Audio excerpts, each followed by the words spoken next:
She went to a job interview, and the millionaire across the desk was her one-night stand. Before we explore all the details of this incredible story, tell us where you're following us from and the time. Subscribe to the channel so you don't miss a thing, and let's embark on this journey together. She knew she shouldn't be here, but somehow she needed this more than air. Sierra Malone adjusted her black dress one more time, glancing at her reflection in the restroom mirror of Velour, downtown's most sophisticated bar. Her natural curls framed her face perfectly, and her dark eyes held a mixture of exhaustion and determination that only someone who'd worked 2 jobs while earning a business management degree would understand. "Girl, you look incredible," her friend Kayla whispered, touching up her lipstick beside her. "When's the last time you went out?" Actually went out. Sierra couldn't remember. Between morning shifts at the diner and evening classes, her social life had become a distant memory. Tomorrow was supposed to change everything. Her interview at Royce Logistics, the kind of company she'd only dreamed of working for. "Tomorrow's the big day," Sierra murmured, more to herself than to Kayla. "I can't mess this up." "That's exactly why you need tonight," Kayla insisted, pulling her toward the door. "One night to breathe. One night to remember you're human." The bar hummed with conversation and soft jazz. Sierra found herself at a small table, nursing a glass of wine she couldn't really afford, watching the city lights twinkle through floor-to-ceiling windows. She felt oddly peaceful, despite the nervous energy coursing through her veins. "Mind if I join you?" The voice was warm, confident, without being pushy. Sierra looked up to find a man standing beside her table, tall with dark hair slightly tousled, wearing a simple button-down that somehow looked expensive. His eyes were the kind of deep brown that made you forget what you were thinking about. Sierra hesitated. She didn't do this, didn't talk to strangers in bars, but something about his genuine smile made her nod. "Sure." He sat down, and she noticed how he seemed completely at ease, as if he belonged everywhere and nowhere at once. "I'm not usually the type to approach someone, but you looked like you were carrying the weight of the world on your shoulders." Sierra laughed softly, surprised by his perception. "Is it that obvious?" "Only to someone who knows the feeling." He signaled the waitress for another drink. "Big day tomorrow?" "The biggest." She found herself opening up in a way that felt foreign, yet natural. "Job interview. The kind that could change everything, you know?" "I do know." His eyes held understanding that seemed deeper than casual conversation. "What field?" "Business management. Logistics, specifically." Sierra took a sip of wine, feeling herself relax for the first time in months. "I just finished my degree. Took me longer than most people, but you did it." His voice held genuine admiration. "That takes real strength." They talked for hours, about dreams deferred and pursued, about the courage it takes to start over, about the small moments that make life beautiful. He had a way of listening that made Sierra feel seen, not just heard, but truly seen. She learned he worked in business too, but he was vague about details. She didn't press. Tonight wasn't about resumes or LinkedIn profiles. It was about connection, raw and honest. "I should go," Sierra finally said, glancing at her phone. It was past midnight, and her interview was at 9 a.m. "Of course." He stood with her, helping her with her jacket in a gesture that felt both old-fashioned and perfectly natural. "Sierra?" She realized she'd told him her name, but he'd never shared his. Somehow it didn't matter. Outside the bar, the cool night air sobered her slightly, but not enough to change her mind when he asked, "Would you like to continue this conversation somewhere more private?" Sierra had never been impulsive, never been the type to go home with a stranger, but standing there looking into his eyes, she felt something she hadn't felt in years. Alive. "Yes," she whispered. His apartment was elegant but not ostentatious, with floor-to-ceiling windows that offered a breathtaking view of the city. They talked on his couch until talking became touching, until touching became something deeper, more meaningful than either had expected. Later, as Sierra lay in his arms, she traced patterns on his chest and wondered if she was dreaming. He kissed the top of her head, and she could feel his heartbeat gradually slowing. "I should leave early," she murmured against his skin, "before you wake up. Make this easier for both of us." His arms tightened around her slightly. "If that's what you want."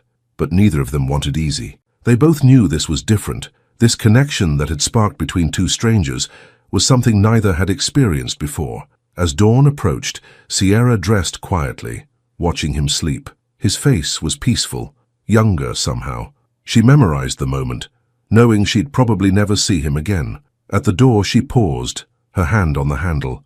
Part of her wanted to wake him, to exchange numbers, to see if this magic could survive daylight. But tomorrow was too important to complicate with fairy tales. She slipped out into the morning, carrying with her the memory of the most perfect night of her life and the strangest feeling that everything was about to change. 3 hours later, Sierra stood in front of her bathroom mirror, applying the last touches of makeup for the most important interview of her life. She had no idea that the man whose arms had held her just hours before was already sitting in the conference room, reviewing her resume with growing recognition and disbelief. Have you ever had such an intense connection with someone that it changed your life in a single night? What if you found out the next day that this person has the power to make or break your professional dreams? What would you do? Follow your heart or protect your future? The coffee in Sierra's hand had gone cold 20 minutes ago, but she couldn't bring herself to drink it anyway. She sat in the pristine waiting area of Royce Logistics, her navy blazer pressed to perfection, her resume printed on expensive paper tucked neatly in her leather portfolio. Everything about her screamed professional competence, but inside her heart hammered against her ribs like a caged bird. The receptionist, a polished woman named Beverly, had offered her coffee twice and made small talk about the weather. Sierra nodded and smiled at appropriate moments, but her mind kept drifting to strong arms around her waist and whispered conversations in the dark. Focus, Sierra. This is your shot.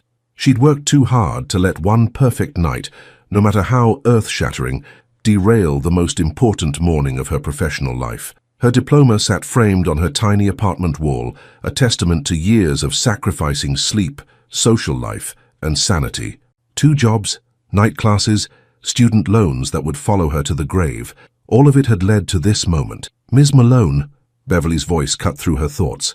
They're ready for you in conference room A. Sierra's legs felt unsteady as she stood, smoothing down her skirt one final time.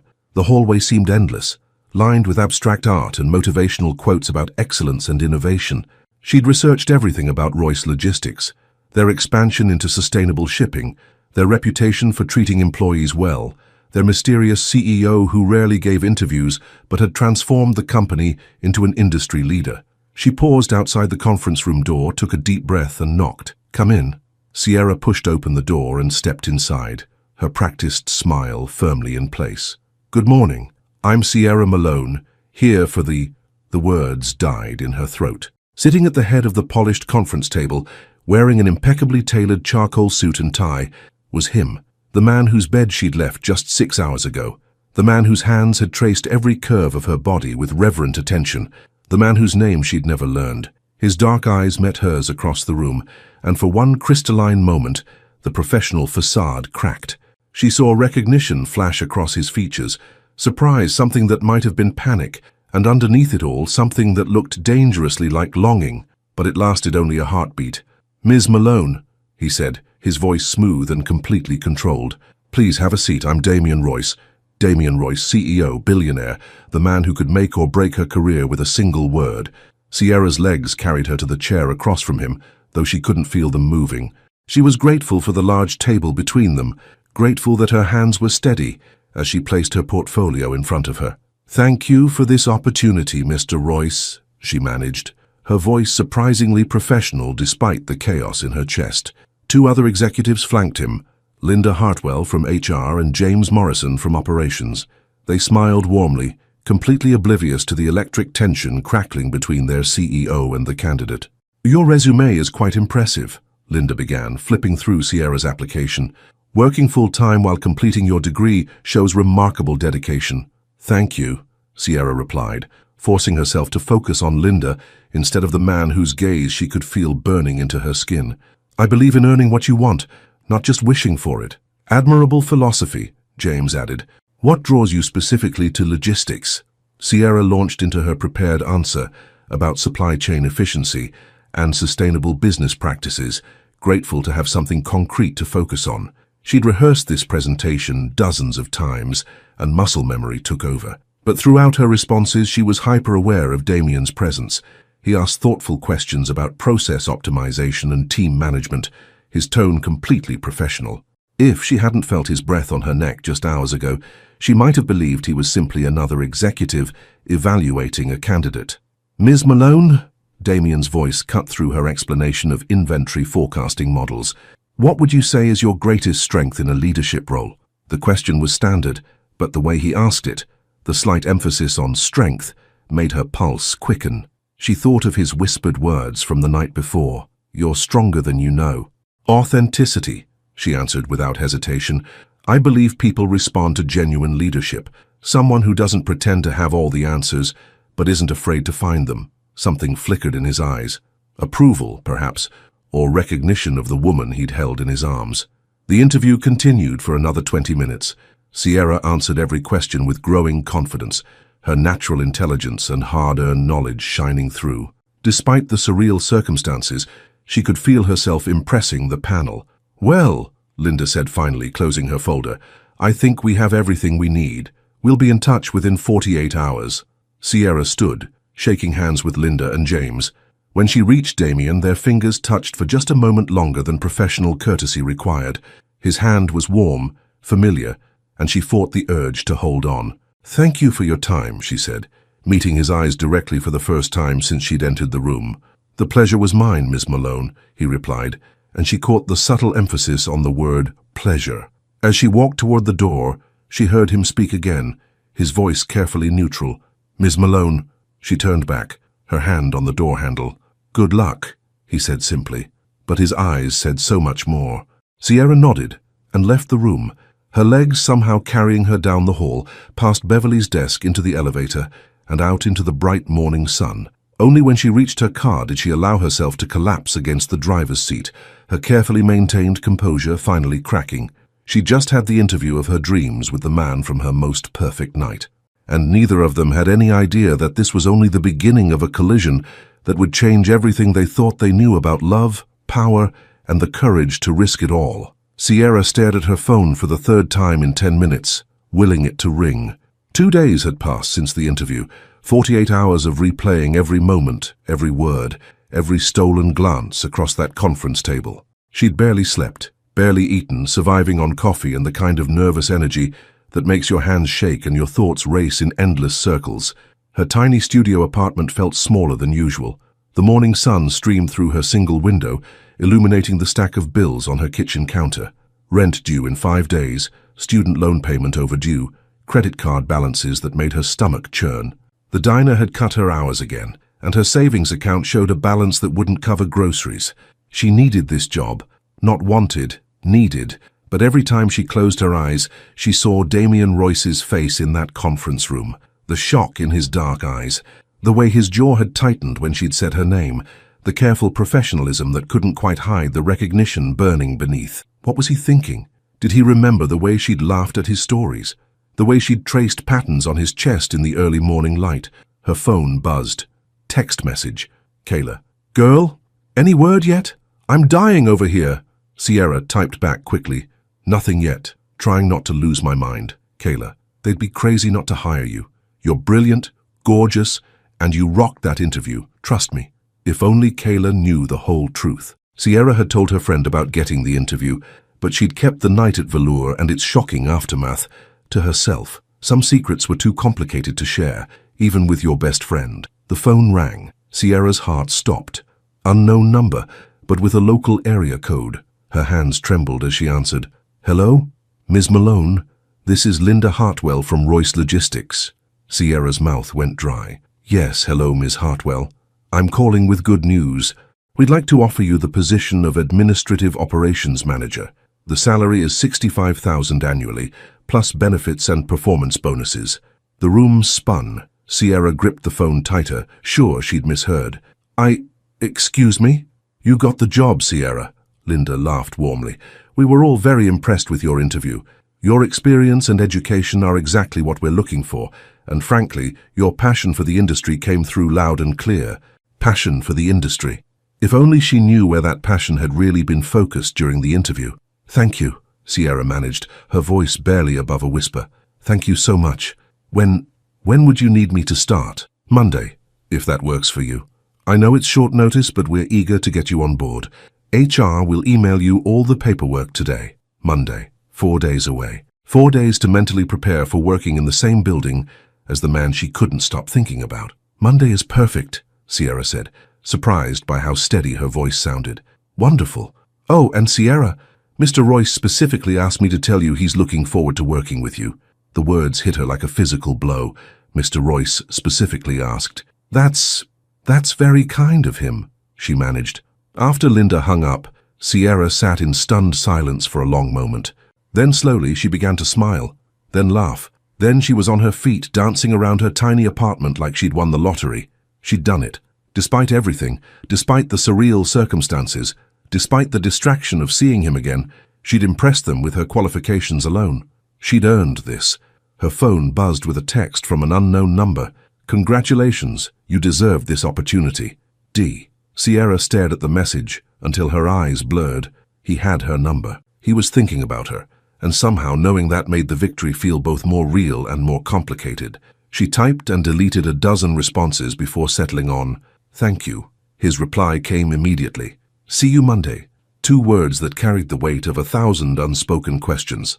Sierra walked to her closet and pulled out her limited selection of professional clothes. She'd need to buy at least 1 more blazer, maybe 2. For the first time in years, she could afford to think about upgrading her wardrobe. But as she held up a black pencil skirt, all she could think about was Damien's hands sliding it off her body in the soft light of his bedroom. "This is insane," she thought. "I'm about to work for a man who's seen me naked, a man who knows exactly what I sound like when I—" She shook her head violently, hanging the skirt back up. She was a professional. He was a professional. They were adults who'd shared one night together. One perfect, impossible night that was now firmly in the past. She could do this. She would do this. Her phone rang again. This time it was Kayla. "Tell me everything," her friend squealed, before Sierra could even say hello. "I got it," Sierra said, and saying the words out loud made it feel real for the first time. "I actually got it, Kay. I knew it. I knew it. Oh my God, we have to celebrate. Drinks tonight, my treat. We're going to paint the town red." Sierra laughed, feeling lighter than she had in days. "Actually, let's stay in, order pizza, watch terrible movies. I want to savor this." "Whatever you want, superstar. You just changed your whole life." As Sierra hung up, she realized Kayla was right. Her life had just changed completely. New job, new salary, new future stretching out ahead of her like an open road. The only question was whether Damien Royce would be a detour or a destination. Monday morning was coming fast, and with it the first day of a professional relationship that had already broken every rule in the book. The elevator climbed to the 15th floor, and Sierra's stomach dropped with every passing number. She'd arrived at Royce Logistics 30 minutes early, sitting in her car in the parking garage, practicing breathing exercises and reminding herself of all the reasons she deserved to be here. Her new blazer, navy blue, purchased with the last $20 in her checking account, felt like armor against the uncertainty ahead. The elevator dinged softly, and the doors opened to reveal a bustling office floor. Employees moved with purpose between cubicles and offices, coffee cups in hand, phones pressed to ears. It looked like success felt, organized, dynamic, alive with possibility. "Sierra Malone?" A woman approached with a warm smile and an outstretched hand. She was probably in her 40s, with kind eyes and the sort of confident posture that spoke of years in management. "I'm Patricia Vance, your direct supervisor. Welcome to the team." Sierra shook her hand, grateful for the genuine warmth. "Thank you, Ms. Vance. I'm excited to get started. Please call me Patty. We're pretty informal here, despite what the fancy building might suggest." Patty gestured for Sierra to follow her. "Let me show you to your office." Office, not cubicle. Sierra tried to keep the surprise off her face as Patty led her down a hallway lined with glass-walled spaces. "Here we are," Patty said, stopping at a corner office with windows overlooking the city. "It's not huge, but it's yours. Computer's already set up. Passwords are in that envelope on your desk." Sierra stepped inside, running her fingers along the smooth desk surface. She'd never had an office before, had never even imagined she'd have one this nice. Through the glass wall, she could see other employees going about their morning routines, and through the exterior windows, the city stretched out below her. "The executive floor is right above us," Patty continued, her tone carefully neutral. "Mr. Royce likes to stay accessible to department heads, so don't be surprised if you see him around more than you might expect." Sierra's pulse quickened, but she kept her expression professional. "Good to know. Coffee in the break room is actually decent, unlike most office coffee. Lunch is at 12:30 if you want to join the group. We usually walk to that little sandwich place on 5th Street. Patty paused at the door. Any questions so far? Just one, Sierra said, settling into her desk chair. What's my first priority? Patty grinned. I like you already. There's a stack of logistics reports on your desk that need analysis. The Morrison account is our biggest client, and they're considering expanding their contract.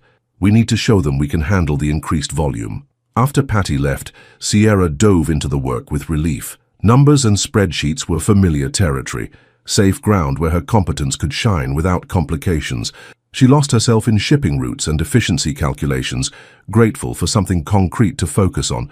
2 hours later, she was deep in a complex forecasting model when someone knocked on her glass door. She looked up to find Damian Royce standing in her doorway. He wore a different suit today, charcoal grey that made his dark eyes look almost black, but the effect on her pulse was exactly the same, professional, controlled, and underneath it all, unmistakably him.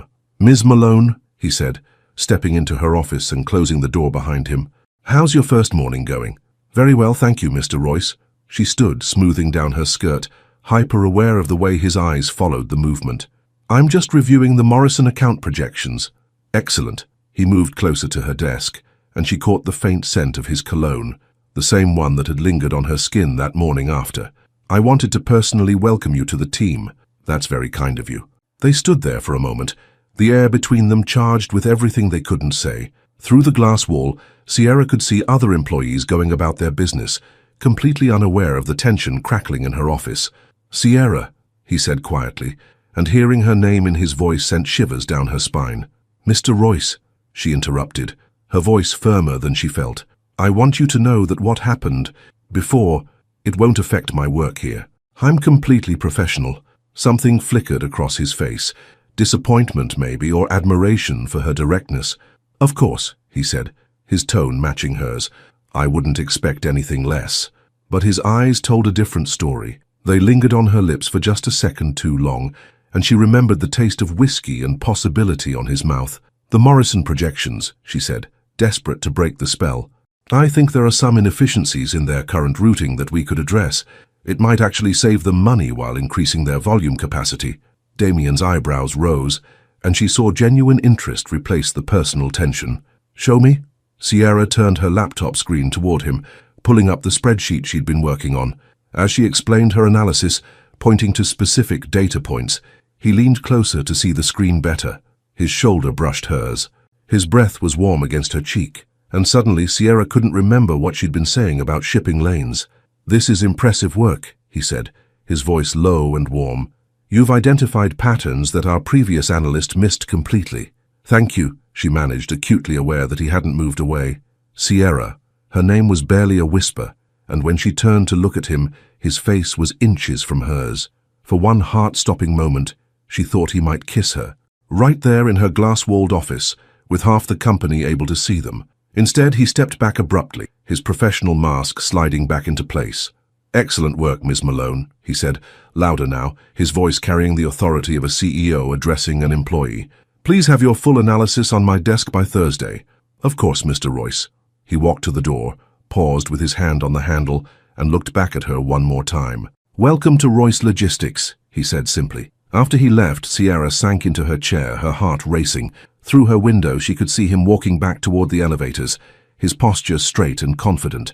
This was going to be harder than she'd thought, but what Sierra didn't know was that Damian was having the exact same realization and that their attempts to maintain professional distance were about to become much more complicated. 3 weeks into her new job, Sierra had become a master of strategic avoidance. She knew Damian's schedule by heart, not because she'd asked, but because she'd learned to read the subtle signs. When his assistant Margaret ordered lunch for one instead of scheduling a business meal, he'd be in his office all afternoon. When the executive elevator showed unusual activity around 10 a.m., he was likely heading to an off-site meeting. When the conference room on the 16th floor was booked for executive review, she made sure to be anywhere else in the building. It was exhausting. You're working too hard, Patty observed, appearing in Sierra's doorway with 2 cups of coffee. It's almost 7 p.m. on a Friday. Normal people have lives, you know.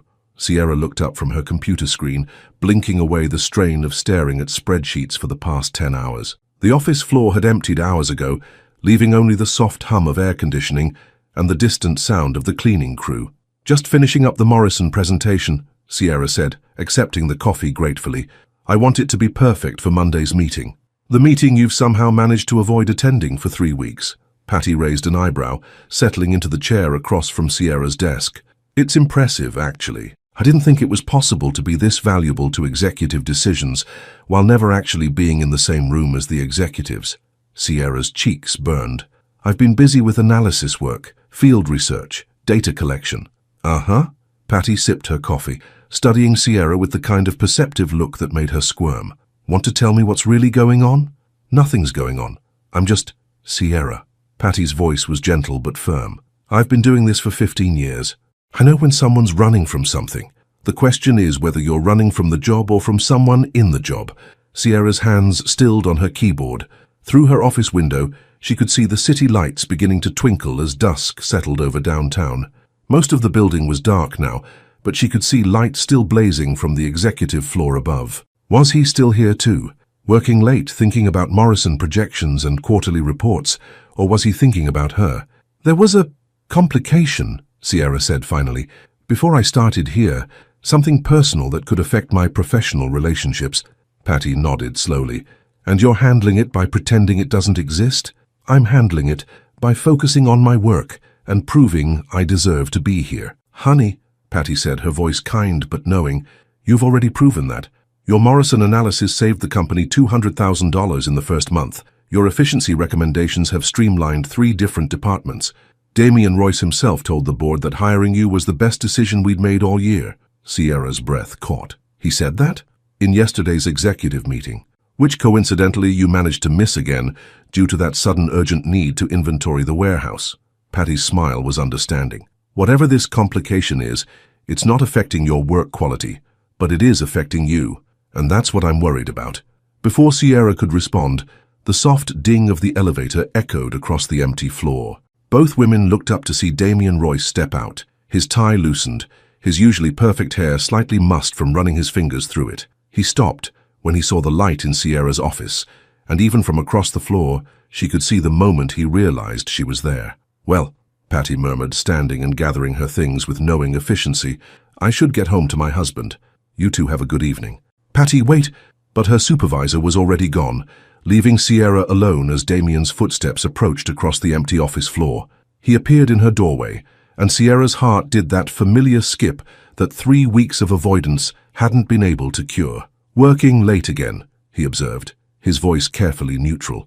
"The Morrison presentation," Sierra said, gesturing to her computer screen. "I wanted to make sure the projections were accurate for Monday's meeting." "The meeting you've requested to attend by video conference from the satellite office," he said, and there was something almost amused in his tone. "Interesting choice, considering the satellite office is a 20-minute drive each way." Sierra's face burned. "I thought it would be more efficient." "Sierra." He stepped into her office, closing the door behind him with deliberate care. "We need to talk." Her pulse quickened. "About the Morrison account? About the fact that you've been avoiding me for 3 weeks?" His voice was quiet, but there was an edge to it that made her look up sharply. "About the fact that you've somehow managed to miss every executive meeting, every department briefing, and every company event since you started here." "I haven't been avoiding." "You took the stairs to avoid sharing an elevator with me yesterday," he interrupted. "You walk the long way around the building to avoid passing my office. You eat lunch at your desk instead of joining the team in the break room when you know I might be there." Sierra stared at him, her carefully constructed excuses crumbling under the weight of his observation. "This has to stop," he said, moving closer to her desk. "Whatever we need to discuss about before, we need to discuss it, because this dance we're doing isn't sustainable." "There's nothing to discuss," Sierra said, but her voice came out smaller than she intended. "What happened before has nothing to do with work, doesn't it?" His eyes held hers, and she saw frustration there, and something that looked like longing. "Because I can't concentrate in meetings knowing you're deliberately staying away. I can't make decisions about projects you're involved in without wondering if you're avoiding them because of me." Sierra stood slowly, her hands shaking slightly. "What do you want me to say, Damian?" The use of his first name hung in the air between them like a confession. "I want you to stop running," he said simply. "I want you to attend Monday's meeting. I want you to do your job without calculating the statistical probability of crossing paths with me." "And then what?" The words came out more vulnerable than she'd intended. "We pretend that night never happened? We pretend we don't know what each other sounds like in the dark? His jaw tightened, and she saw his control slip just slightly. If that's what it takes. I don't know if I can do that, she whispered. Then we figure out another way, he said, his voice rough with an emotion he was trying to hide.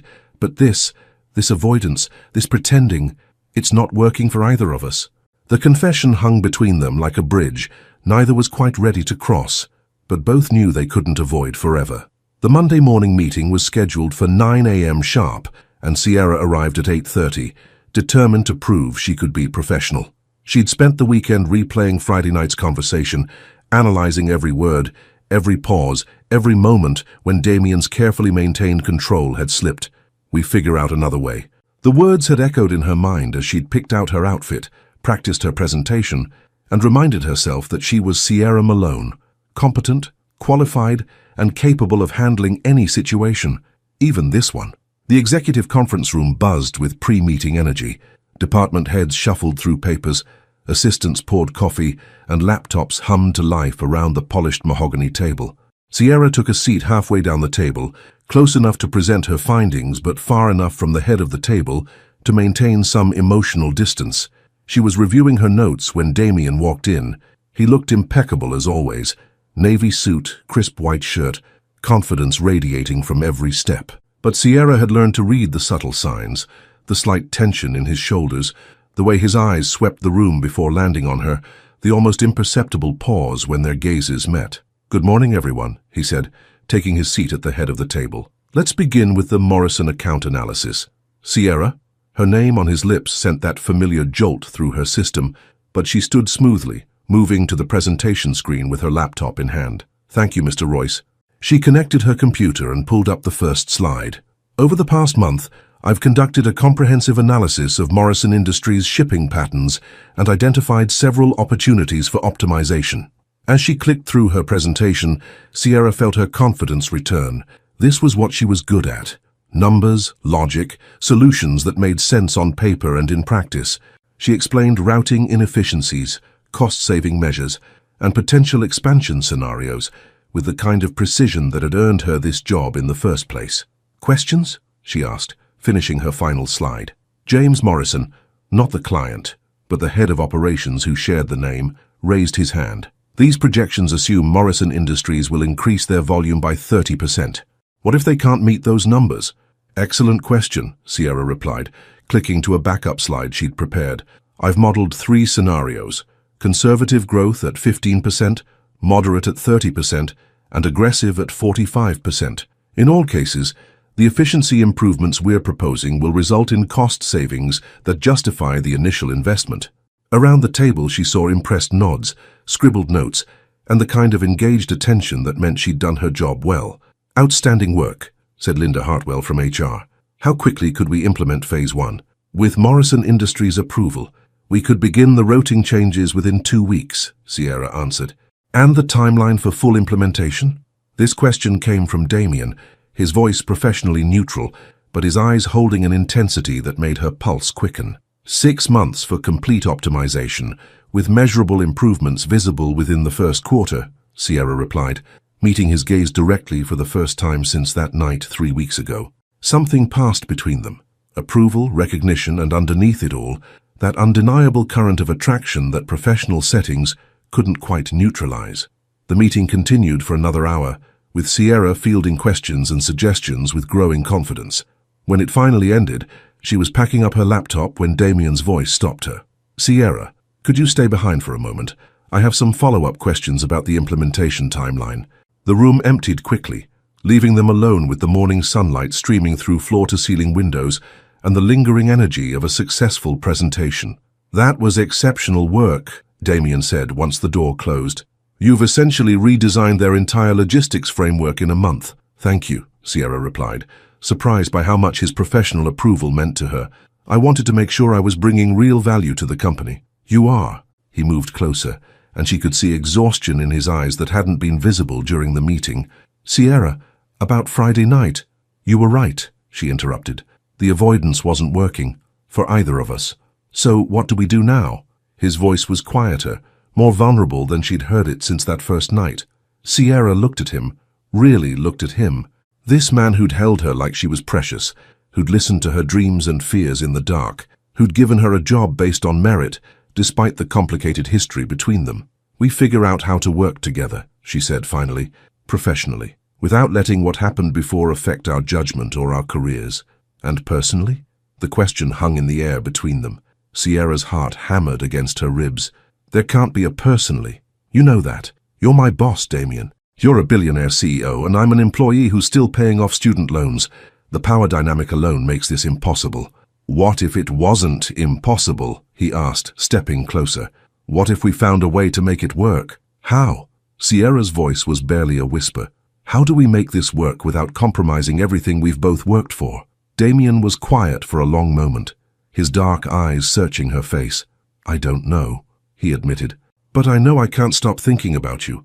I know that watching you present in there, seeing how brilliant you are, how passionate about this work, it made me remember why that night was different." "Damien," Sierra's resolve wavered as he reached up to touch her cheek. "I know all the reasons this is complicated," he said softly. "I know all the ways this could go wrong, but I also know that I've never met anyone like you, Sierra, and I'm tired of pretending I have." The confession hung between them like a bridge, dangerous and tempting and impossible to ignore. "What are you saying?" she whispered. "I'm saying that maybe we stop fighting this and start figuring out how to make it work," he replied. Carefully, quietly, but honestly. Sierra closed her eyes, feeling the last of her carefully constructed walls crumbling. When she opened them again, Damien was watching her with an expression of hope and fear that mirrored her own. "This is crazy," she said. "Completely crazy," he agreed. "We'll have to be so careful. No one can know, not until we figure out what this is and how to handle it." "I know." Sierra took a shaky breath. Okay. Let's be crazy together," she said, and for the first time in 3 weeks she saw Damien smile, really smile, the way he had that first night when the world had been full of possibility. But neither of them realized that in a building full of observant colleagues and office gossip, keeping secrets would be harder than either of them imagined. 2 weeks of stolen moments had taught Sierra that falling in love while maintaining professional composure was an art form she was still learning. It started with text messages sent from different floors of the same building. "Your analysis in today's briefing was brilliant." Dee would appear on her phone while she sat 3 seats away from him in the conference room, fighting to keep her expression neutral while her heart raced. She'd respond hours later, "Thank you for the Morrison contract approval. It means everything." And they both knew she wasn't just talking about work. The coffee shop on the corner of 5th and Main became their accidental meeting place. Sierra would grab her usual latte at 7:15 a.m., and somehow Damien would appear in line behind her, ordering his black coffee and pretending it was coincidence when they walked the same direction back to the office building. "Sleep well?" he'd ask, as they waited for the light to change, his voice carefully casual for any passers-by who might overhear. "Better than I have in weeks," she'd reply, and they'd share a look that said everything they couldn't voice on a public street corner. At work, they maintained perfect professionalism. Sierra attended every meeting, contributed to every discussion, and excelled at every project with a focus that impressed even Patty, who'd started making comments about Sierra's renewed energy and professional glow. But it was the small things that threatened to give them away. The way Damien's eyes would linger on her face for just a second too long when she presented quarterly projections. The way Sierra's breath would catch when he leaned over her shoulder to review spreadsheets, his cologne mixing with the scent of possibility. The way they'd both reach for the same document during board meetings, their fingers brushing in ways that felt electric and dangerous. "You're playing with fire," Kayla observed over lunch at their usual spot downtown. "I can see it written all over your face." Sierra nearly choked on her sandwich. "What are you talking about? Girl, please. You've been glowing like a woman in love for 2 weeks. Your skin is clearer, you're humming in elevators, and you bought new underwear. Don't think I didn't notice the Victoria's Secret bag in your car." Heat flooded Sierra's cheeks. "I got a raise. I'm allowed to buy nice things." "Uh-huh." Kayla sipped her iced tea with knowing eyes. "So who is he? Who is who? The man who's got you floating on cloud 9 and texting during movies. The one who makes you check your phone every 5 minutes and smile at messages like you're reading love poetry." Sierra's phone buzzed as if on cue. She glanced down to see, "Dinner tonight? That little Italian place on Elm Street? 8 p.m.? Her pulse quickened as she typed back, "Won't that be risky?" His response came immediately, "Worth it."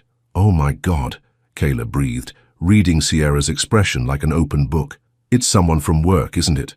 That's why you're being so secretive. Okay, please tell me it's not that married guy from accounting, or worse, that creepy supervisor from the warehouse who keeps asking you out. It's not anyone inappropriate," Sierra said quickly, then realized how that sounded. "So there is someone." Kayla leaned forward conspiratorially. "Spill now." Sierra glanced around the crowded restaurant, making sure no one from Royce Logistics was within earshot. "I can't talk about it here. It's complicated." "Complicated how? Like he's divorced with kids complicated, or like he's your boss complicated?" The way Sierra's face went pale answered the question. "Oh, honey," Kayla said softly, "please tell me you're not falling for someone who could fire you." "It's not like that," Sierra protested weakly. We have history, from before I worked there, and it's not about power or anything inappropriate. We're being careful. Careful how? Careful like secret dates and hidden relationships careful? Because that kind of careful has a way of exploding spectacularly. Sierra's phone buzzed again. "If you're not comfortable with dinner, we could take a drive instead. Talk somewhere private." She found herself smiling despite Kayla's warnings. "Dinner sounds perfect. See you at 8. "You're in deep, aren't you?" Kayla observed, watching Sierra's face transform as she read and responded to the messages. "Maybe," Sierra admitted quietly. "Probably, definitely. Just be careful, okay? Really careful. I've seen what happens when office relationships go wrong, and you've worked too hard to get where you are." That evening, Sierra changed clothes 3 times before settling on a simple black dress that could pass for either casual or slightly dressy, depending on how you looked at it. She arrived at Giancarlo's 5 minutes late, partly from nervousness and partly from strategic timing. She didn't want to seem too eager. Damien was already seated in a corner booth, having clearly requested the most private table in the restaurant. He stood when he saw her, and the smile that spread across his face was worth every risk they were taking. "You look beautiful," he said quietly, as she slid into the booth across from him. "You clean up pretty well yourself," she replied, taking in his casual button-down and dark jeans. Without the armor of his business suits, he looked younger, more approachable, more like the man she'd met that first night. They ordered wine and pasta, falling into the easy conversation that had characterized their relationship from the beginning. He asked about her childhood in North Carolina, her decision to move to the city, her dreams beyond the corporate world. She learned about his pressure to take over the family business, his complicated relationship with wealth, his genuine passion for logistics and efficiency. "I never expected to care this much about shipping routes," Sierra admitted, twirling linguine around her fork. "But there's something beautiful about finding the perfect solution, you know? Making something complex feel simple." "That's exactly how I feel about you," Damien said quietly. Sierra looked up sharply, meeting his eyes across the candlelit table. "Everything about this situation should be complex," he continued. "The professional complications, the power dynamics, the potential consequences. But when I'm with you, it feels simple, right?" "Damien," Sierra's voice caught on his name. "I know it's risky," he said, reaching across the table to take her hand. "I know all the ways this could go wrong, but I also know that I haven't felt this way about anyone in, maybe ever." Sierra looked down at their joined hands, his fingers warm and familiar against hers. "What happens when people find out? Because they will, eventually. Office buildings are gossip mills, and we're not as subtle as we think we are. Then we deal with it," he said simply. "Together. What if the board objects? What if it affects your company? Then I'll make sure it doesn't affect your career," he replied firmly. "Whatever happens, Sierra, I won't let this hurt you professionally." She looked up at him, seeing determination and vulnerability in equal measure. "You can't promise that." "I can promise that I'll try," he said, "and I can promise that you're worth the risk." But as they sat in that intimate restaurant, neither of them noticed the familiar face at the bar. Someone who worked 2 floors down from Sierra and had just gotten a very interesting piece of information to share at tomorrow's coffee break. The whispers started on Tuesday morning, and by lunch Sierra knew her carefully constructed world was about to collapse. She first noticed it in the elevator, 2 women from marketing who stopped talking abruptly when she stepped in, their eyes following her with barely concealed interest. Then came the lingering stares in the break room, the conversations that died when she approached, the knowing looks exchanged between colleagues who thought they were being subtle. Sierra tried to convince herself it was paranoia, the natural anxiety of someone living a double life. But when she walked past a cluster of administrative assistants and heard the words corner booth at Giancarlo's, her blood turned to ice. Someone had seen them. Her phone buzzed with a text from Damien. "Need to see you. My office. Now." The executive elevator felt like a death march. Sierra's reflection in the polished steel doors showed a woman trying desperately to maintain composure while her world shifted beneath her feet. She dressed carefully that morning. Navy blazer, conservative blouse, professional demeanor. But now she wondered if people were looking at her clothes and seeing something else entirely. Margaret, Damien's assistant, barely looked up when Sierra approached. "Go right in. He's expecting you." Damien was standing at his floor-to-ceiling windows when she entered, his back rigid with tension. The door clicked shut behind her, and he turned around, his face grave. "We have a problem," he said without preamble. "I know." Sierra's voice was steadier than she felt. The looks, the whispers. "Someone saw us last night. Not just someone." Damien moved to his desk, pulling up an email on his computer screen. Rebecca Thorne from Human Resources. She was at Giancarlo's with her book club. She sent this to Linda Hartwell an hour ago. Sierra's legs felt weak as she read over his shoulder. "Linda, I thought you should be aware of something I witnessed last night." Sierra Malone was having what appeared to be a romantic dinner with Mr. Royce at Giancarlo's restaurant. "I don't want to cause trouble, but given the company's policies regarding employee relationships and the potential for conflict of interest, I felt obligated to report what I saw. Please let me know how you'd like me to proceed." Rebecca. "Oh, God." Sierra sank into the chair across from his desk. "This is it, isn't it? This is how it all falls apart." Damien sat across from her, his expression carefully controlled. "Linda wants to see both of us in her office at 3 p.m., separately first, then together. What are we going to say?" Sierra's mind raced through possibilities, each one worse than the last. "We can't lie outright. If they investigate, they'll find the coffee shop meetings, the text messages. We tell them the truth," Damien said quietly. "Which truth? That we slept together before I worked here and have been secretly dating for 2 weeks. That sounds so much better." "Sierra," his voice was gentle but firm, "we tell them that we developed feelings for each other, that we've been trying to handle it professionally and that we understand the complications. And then I get fired for violating company policy, and you get a slap on the wrist because you're the CEO," Sierra said bitterly. "That's not going to happen. You can't guarantee that, Damien. You know you can't." Sierra stood and began pacing, her carefully maintained composure finally cracking. "I worked so hard to get here. I gave up everything, social life, sleep, financial security, to earn this position. And now it's all going to disappear because I couldn't keep my personal life separate from my professional life." "Hey," Damien stood and caught her hands, stopping her frantic movement. "Look at me." Reluctantly, Sierra met his eyes. "This isn't your fault," he said firmly. "If anyone's career should suffer consequences, it should be mine. I'm the one with the power in this situation. I'm the one who should have known better." "But you're also the one who can't be fired," Sierra pointed out, pulling her hands free. "You own 40% of this company, Damien. The board isn't going to force you out over a relationship. But me, I'm replaceable. You're not replaceable to me." The words hung in the air between them, vulnerable and desperate. "That's not enough," Sierra whispered. "What we feel for each other, it's not enough to protect my career if this goes wrong." Before Damien could respond, his office door opened. Linda Hartwell stood in the doorway, her expression professional but strained. "I'm sorry to interrupt," she said, "but I think we need to move up our meeting. The situation has become more complex." "What do you mean?" Damien asked. Linda stepped into the office, closing the door behind her. "Rebecca's email has been forwarded to 3 board members. There's also been talk about launching a formal investigation into potential conflicts of interest, given Sierra's rapid promotion and the Morrison account success." Sierra felt the blood drain from her face. "They think I slept my way into my job?" "I think some people are looking for explanations that fit their preconceptions," Linda said diplomatically. "Which is why we need to address this immediately and transparently." "What are our options?" Damien's voice was tight with controlled anger.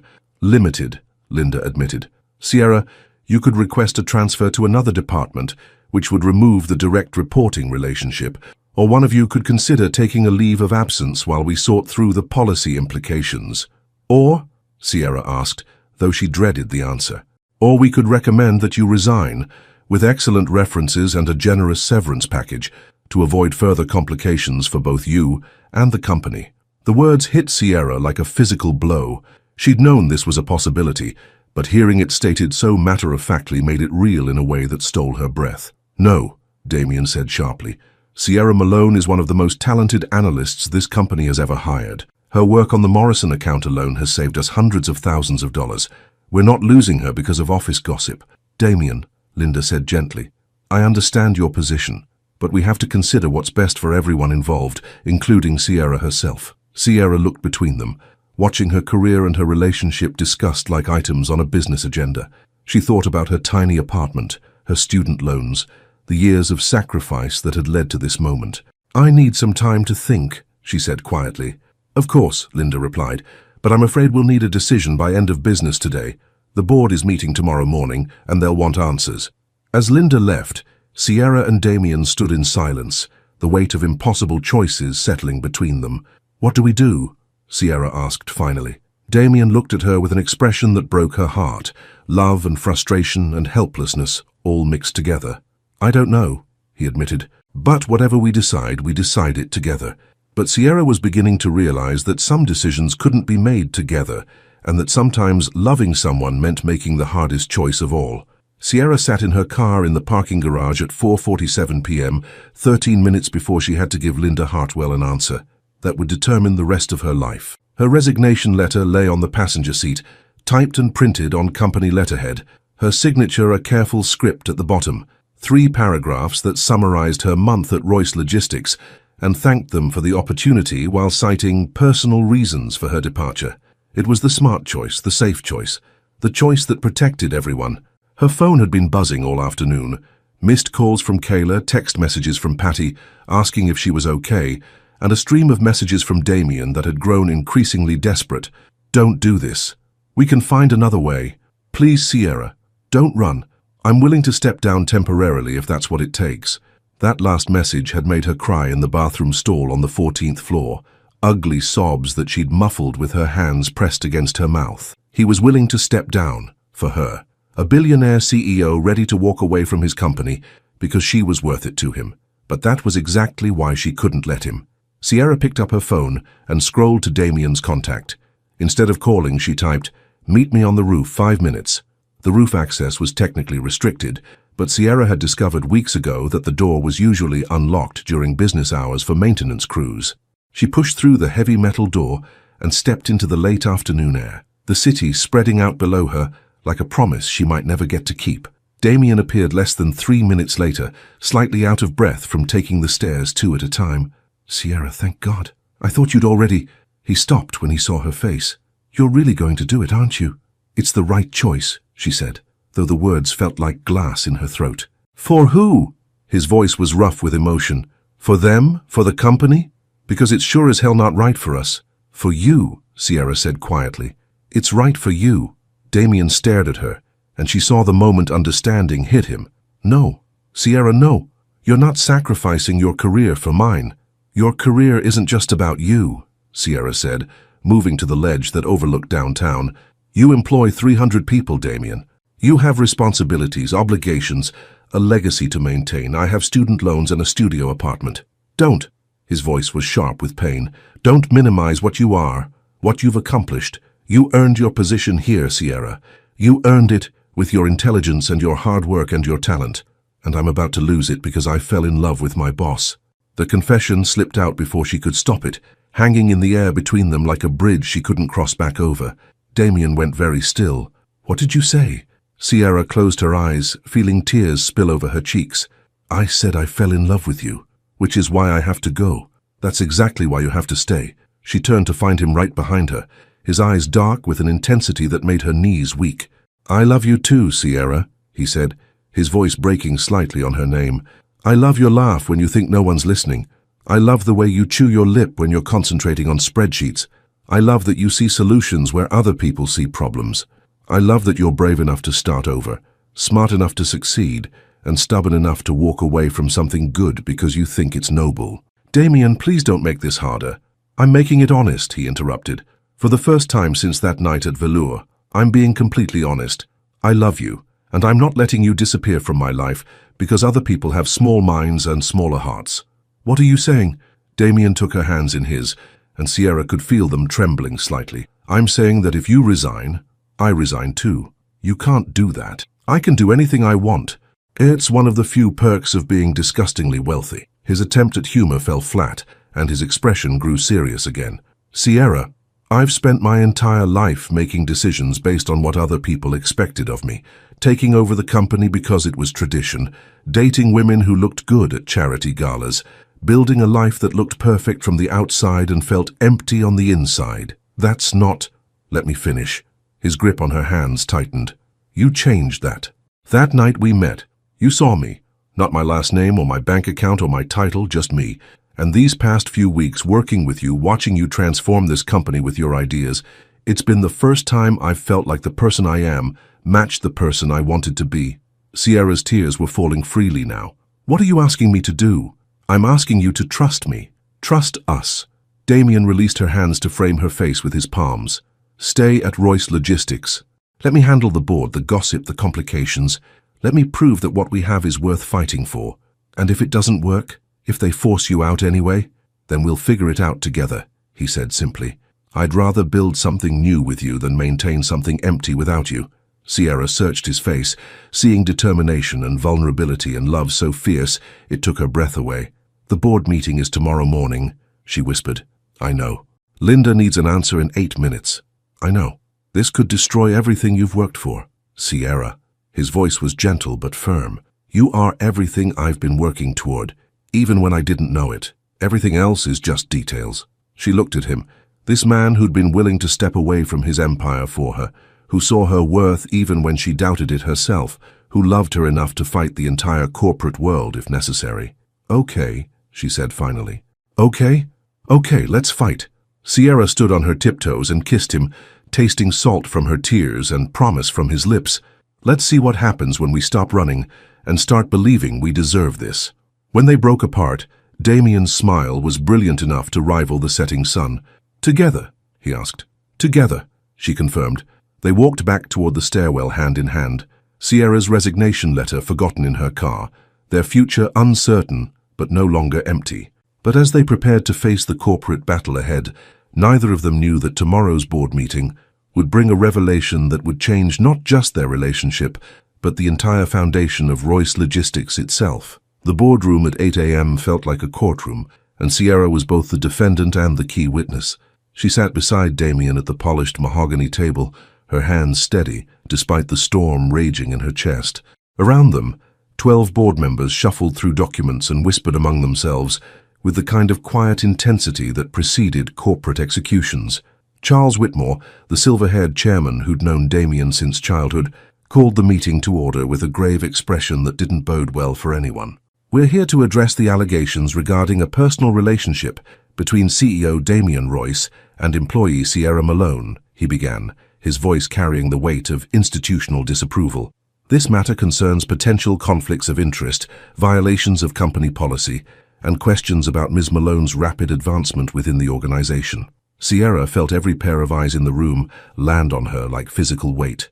She'd dressed carefully that morning, her best suit, minimal jewelry, hair pulled back in a professional bun, but she wondered if they saw competence or scandal when they looked at her. "Before we begin," Damien said, his voice cutting through the tension, "I want to make something absolutely clear to this board."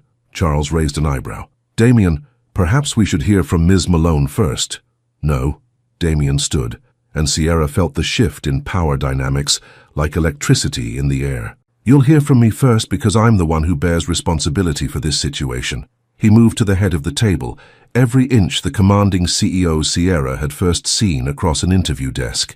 But now she knew the man underneath the authority, the one who made her coffee in the mornings and listened to her dreams in the dark. "Sierra Malone was hired based solely on her qualifications," Damien began, his voice clear and unwavering. "Her interview was conducted by a panel that included Linda Hartwell and James Morrison. Her references were impeccable, her test scores were the highest we've seen in 5 years, and her work since joining the company has exceeded every expectation." Board member Margaret Chen leaned forward. "But you had a prior relationship with Ms. Malone before her employment here, didn't you?" Sierra's breath caught, but Damien answered without hesitation. "I met Sierra Malone one night in a bar. We spent several hours talking, and yes, we spent the night together.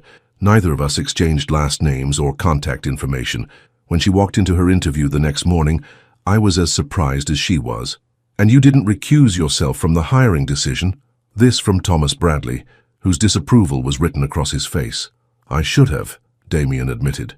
But I also recognized that Sierra was exactly what this company needed, and my personal feelings, however complicated, shouldn't deprive Royce Logistics of exceptional talent. Your personal feelings, Charles repeated slowly.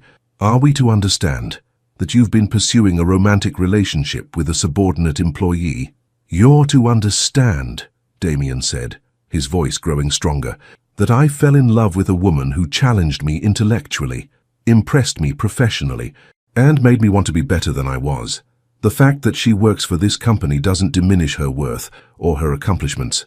Sierra felt tears prick her eyes at his words, but she blinked them back. This wasn't the time for emotions. Ms. Malone, Charles addressed her directly. What's your perspective on this situation? Sierra stood slowly, feeling the weight of 12 skeptical gazes. Mr. Whitmore, members of the board, I understand why this situation appears problematic. A young woman recently hired, involved with the CEO. It fits a narrative that many people are comfortable believing. She paused, gathering her courage for what she needed to say next.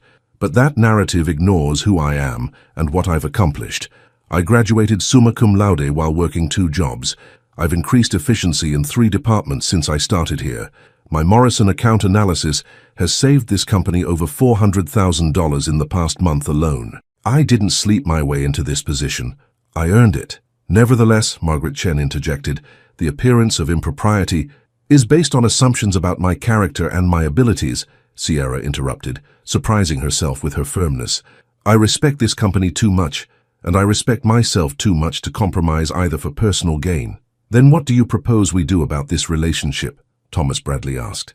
Sierra looked at Damien, seeing love and encouragement in his eyes, and made the decision that had been forming in her heart since yesterday. I propose that you judge us by our actions, not your assumptions, she said.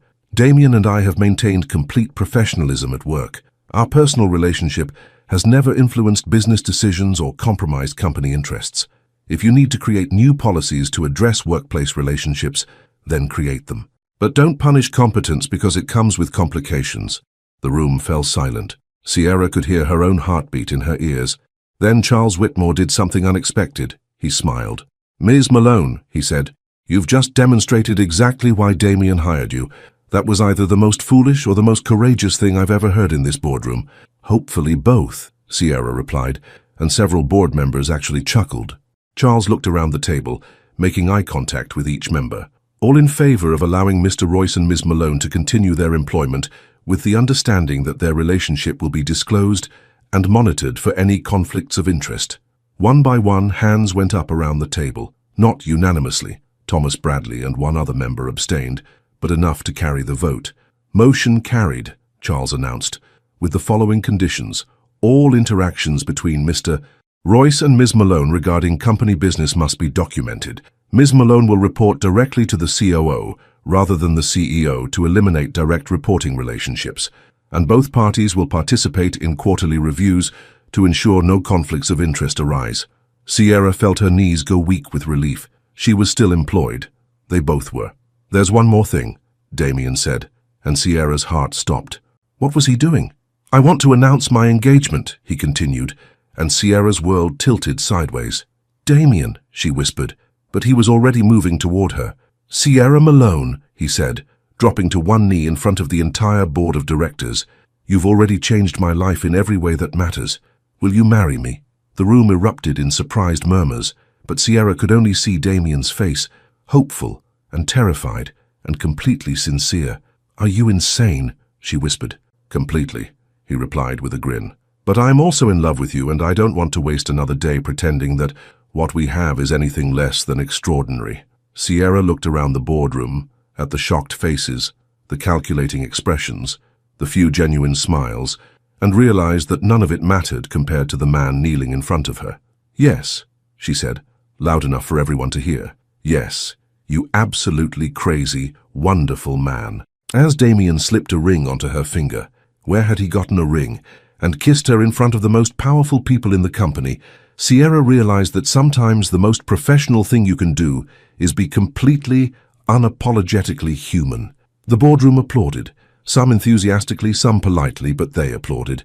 And Sierra Malone, soon to be Sierra Royce, knew that the best decisions in life were the ones that scared you and thrilled you in equal measure. 6 months later, the morning sun streamed through the floor-to-ceiling windows of their new apartment, casting golden light across the hardwood floors and the half-packed boxes that still dotted the living room.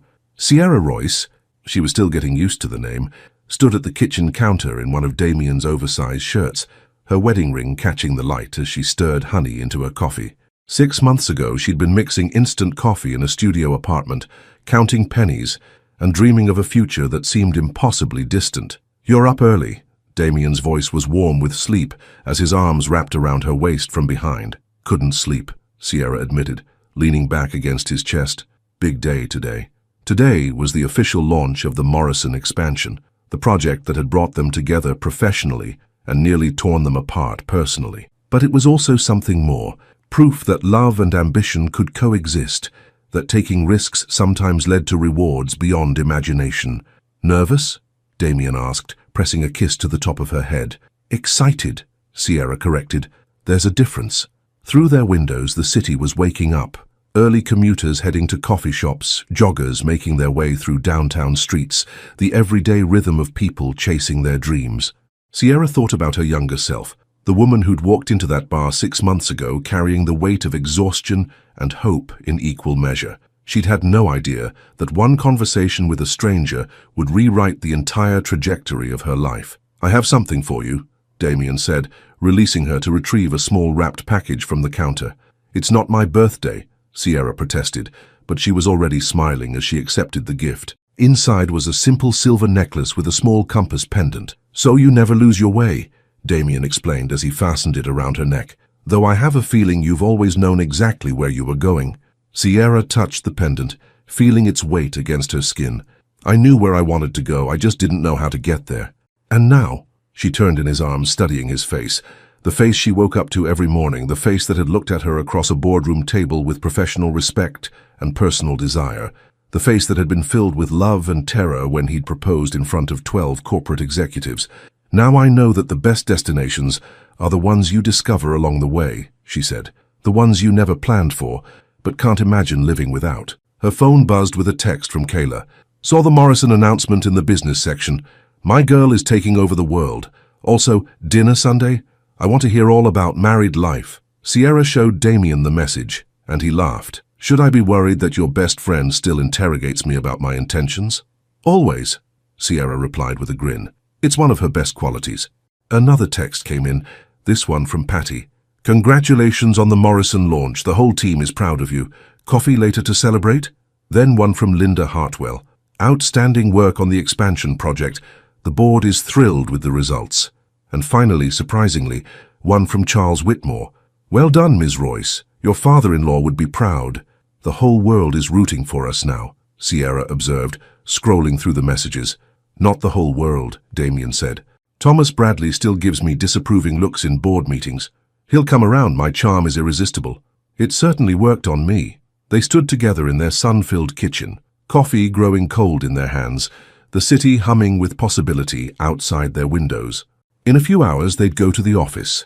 Sierra to her expanded role as Director of Strategic Operations, Damien to his CEO responsibilities, and they'd spend the day being professional colleagues who happened to share a last name and a mortgage. But for now, they were just Sierra and Damien, two people who'd found each other in the most unexpected way and chosen to build something beautiful from the complications. "Do you ever wonder what would have happened if we hadn't met that night?" Sierra asked. Damien considered this, tracing patterns on her hand with his thumb. "I think we would have found each other eventually. Maybe not at Velour, maybe not during your interview, but somehow some people are just meant to collide." "Is that your professional opinion, Mr. Royce?" "That's my personal guarantee, Mrs. Royce." Sierra laughed, the sound echoing through their new home, their new life, their new beginning, that had started with a single conversation and a leap of faith. Outside, the city continued its morning routine, full of people making choices that would change their lives in ways they couldn't yet imagine. Somewhere in a coffee shop or an office building or a bar after work, other strangers were about to meet and discover that sometimes the most important appointments are the ones you never scheduled. But Sierra wasn't thinking about other people's love stories anymore.